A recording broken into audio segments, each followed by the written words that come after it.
Former Denel board chair Daniel Mantsha says he didn't declare a trip to India with the Guptas. He's currently testifying at the state capture inquiry. Mantsha was the board chairperson at the state arms manufacturer from 2015 to 2018. Khayelihle Khumalo is covering the story for us. He joins us now live. So Mantsha admitting that he had several trips with the Guptas. Tell us more. Well, that's right, Shahan. So as early as 2014, he did concede that there was a trip where he went with the likes of Duduzane Zuma, also one of the Gupta associates as well, also Duduzane's wife. But also the most significant part about this area around his testimony was the fact that the Guptas had paid for this. And most importantly, this was prior to him being appointed to this very critical position. But also there's another very interesting trip that he undertook to India, and this is where the Guptas gave him a lift in one of their private aircraft. But also another very important issue here is that Mr. Mantsha has been very insistent in saying that most of these trips, for example, he was just going on a private trip, as it were, so there was no business discussed. A very critical issue that the chairperson Zondo tried to raise was around the ethics, because in as far as Mr. Mantsha is concerned, he really didn't see any concern or any issue being flagged around the free rides, so to speak, that you got from the Guptas. But now the chairperson was saying this was quite concerning because you had such a very important position, and the Guptas got one of the very critical acquisition through Denel, one of the very key areas around VR laser acquisition. Of course, this was one of the areas where they had to also do a lot of activities in Asia. So, Shahan, let's take a listen to this particular interaction. As I indicated, this was a personal trip that I undertook. Personal as in a holiday, or is it personal as in you were doing business but not Denel business, you were doing private business? I was not doing Denel business. It was were you doing any other business? Was it a holiday or were you doing any other business? Well, I was doing my own personal business at the time.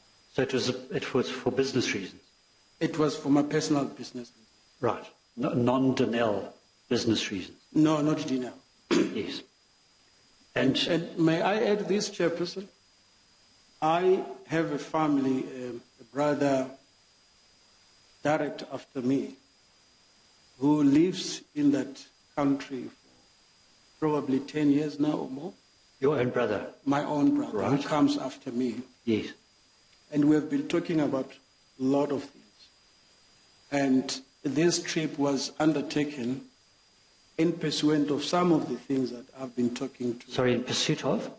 This trip has been undertaken in pursuit of a lot of opportunities that myself and my younger brother have been talking about. So the issue around the termination of Denel CEO's contract has also dominated proceedings today. Why is that so important?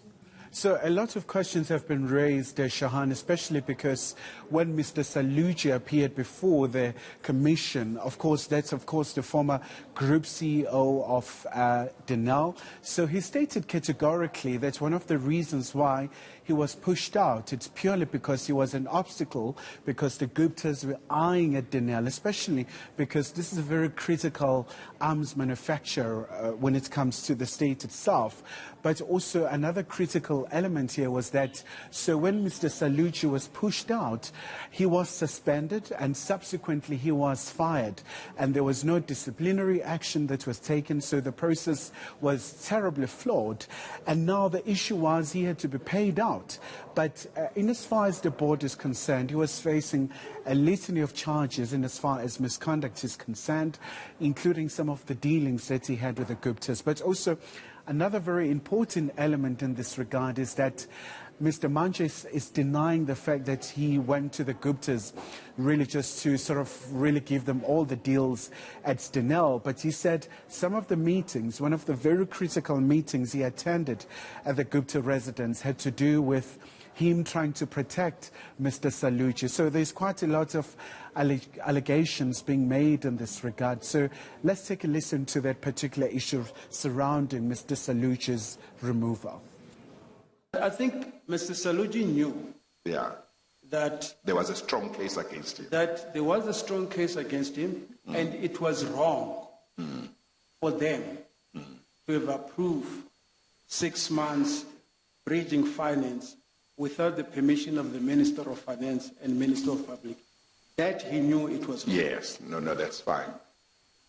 What do you say to the proposition that between September 2015, when you were suspended, and March, when you wrote this letter, he never acted or conducted himself like somebody who was scared of the disciplinary hearing? On the contrary, he was saying, bring it on, acting like somebody who was confident that he would not be found guilty of anything. And he never made, unlike the board, unlike Denel, he never made any offer to settle the matter. Well, with respect again, Chairperson, I'm speaking with a very experienced chairperson on things like this. That the bravado that accused persons and all sorts of people do in court, sometimes they fight for 6 years and go up and down and claiming innocent. But it doesn't mean the bravado that you do should mean that you are not guilty of it.